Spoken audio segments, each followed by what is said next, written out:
अगर आपसे प्रधानमंत्री फोन करके पूछते कि अखिल जी हमें ये बताइए कि 5 सुझाव आपकी तरफ से क्या हैं जैसे कि हम अपनी इंडस्ट्री को बचा लें, आपकी ओर से ABCDEF क्या 5 सुझाव होते?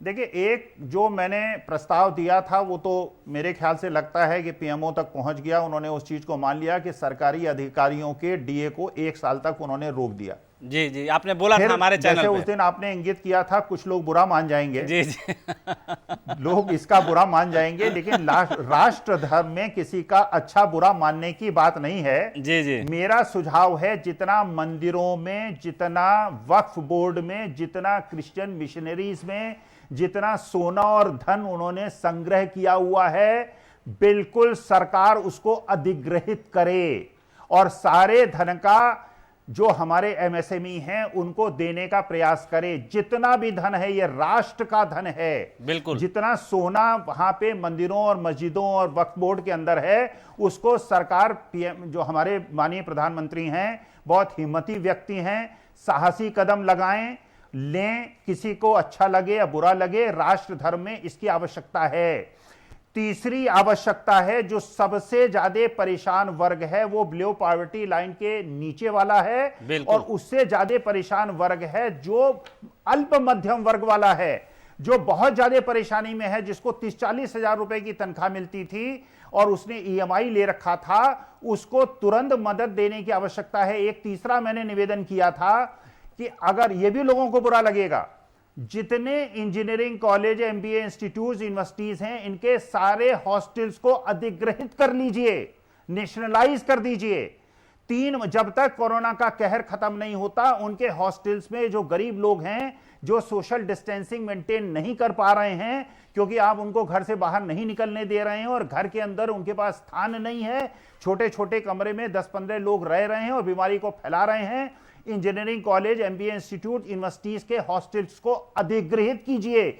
इन लोगों को वहां पे बसाइए, वहां के हॉस्टल्स में अच्छा खाना बनवाइए, लंगर लगवाइए, उनको भरपेट खाना दीजिए, जिससे जब ये कोरोना का कहर खत्म हो और इंडस्ट्री दोबारा चले तो इन लोगों को परेशानी ना हो। चौथी चीज जो मैं निवेदन करना चाहता हूं, देखिए, जो मैं जिस चीज से बहुत ज्यादा परेशान हूं, मैं उस चीज से परेशान हूं जैसे अभिमन्यु के साथ हुआ था जब महाभारत का युद्ध हो रहा था, कि कौरव पक्ष ने चक्रव्यूह बिछाया था, एक दुष्ट राष्ट्र ने इस बार एक चक्रव्यूह बिछाया है।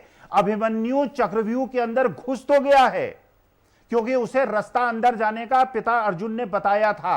मैं चिंतित हूं कि जो अभिमन्यु है वो हताहत न हो, वो चक्रव्यूह को भेद कर बाहर निकल आए। 3 मई को जब लॉकडाउन खत्म होगा, अगर खत्म होगा, पूरी भीड़ सड़कों पर ना आ जाए और सारी जो हमारे माननीय प्रधानमंत्री की जो स्कीम है वो फेल ना हो जाए। हमें एग्जिट प्लान बनाना है, हमें देखना है कि ये जो, और इसके लिए जो सबसे ज्यादा मैंने तीसरा आपको सुझाव दिया, अगर ये सारे हॉस्टल्स को अधिग्रहित करके इसमें गरीब और अल्प मध्यम वर्ग के लोगों को बसाया जाए, उनको भोजन दिया जाए, उनको आश्वासन दिया जाए कि जब 2 महीने के बाद सारी ये फैक्ट्रीज चलेंगी, आपकी नौकरियां कहीं जाने वाली नहीं है, आपको 7,500-8 हजार रुपए महीना मिलेगा, जिससे कि आप वहां पे व्यायाम भी करेंगे, योगा भी करेंगे, भोजन भी आपको मिलेगा, आपको अवसाद भी नहीं होगा, आपको कोई परेशानी भी नहीं होगी। तो माननीय प्रधानमंत्री महोदय को इस समय बहुत ही ज्यादा रिवॉल्यूशनरी स्टेप्स लेने की आवश्यकता है। देश जो है आपातकाल से गुजर रहा है, और देखिए, जब ये आर्थिक परिस्थितियां बदलेंगी, भारत के पास बहुत ज्यादा सिल्वर लाइनिंग्स हैं, हमारे पास बहुत प्रतिभाएं हैं, लेकिन जो अर्थशास्त्र है, देखिए एक चीज उपेंद्र जी समझिए, जो पेट है और जो दिल है और जो मस्तिष्क है, ये एक सीधी रेखा में है। एक अमीर आदमी का जो शरीर चलता है उसके दिल से और दिमाग से चलता है, एक जो गरीब आदमी है उसका जो मस्तिष्क चलता है, उसका जो शरीर चलता है, उसकी निर्णय की जो क्षमता चलती है उसके पेट से चलती है। तो ये जो डिफरेंट वर्ग हैं, हमको सरवाइव ही नहीं करना है। जब विश्व का इकोनॉमिक ऑर्डर चेंज होगा, हमको विश्व गुरु बन के आगे आना पड़ेगा। तो इस समय सरकार को आवश्यकता है, झिझक छोड़े, इस समय ऐसे रिवॉल्यूशनरी स्टेप्स ले।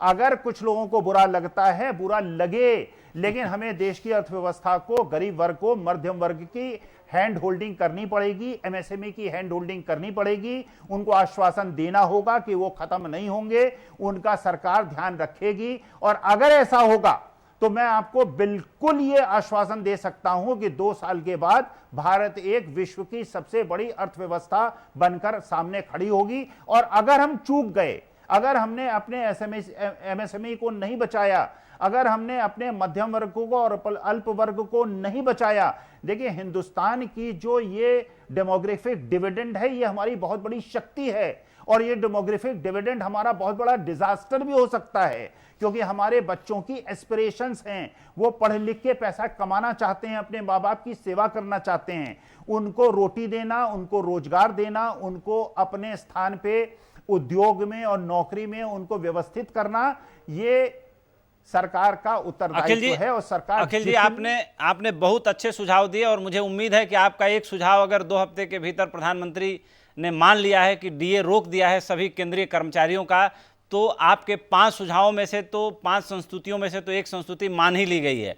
अब देखते हैं कि जो आपके बाकी बचे हुए 4 सुझाव हैं उनको प्रधानमंत्री कब अमल में लाते हैं, और जिस दिन अमल में लाएंगे सहारा न्यूज़ नेटवर्क की भी एक बड़ी जीत होगी, क्योंकि अपने सारे सुझाव आपने हमारे नेटवर्क के जरिए, हमारे प्लेटफॉर्म के जरिए बहुत मजबूती से दिए हैं।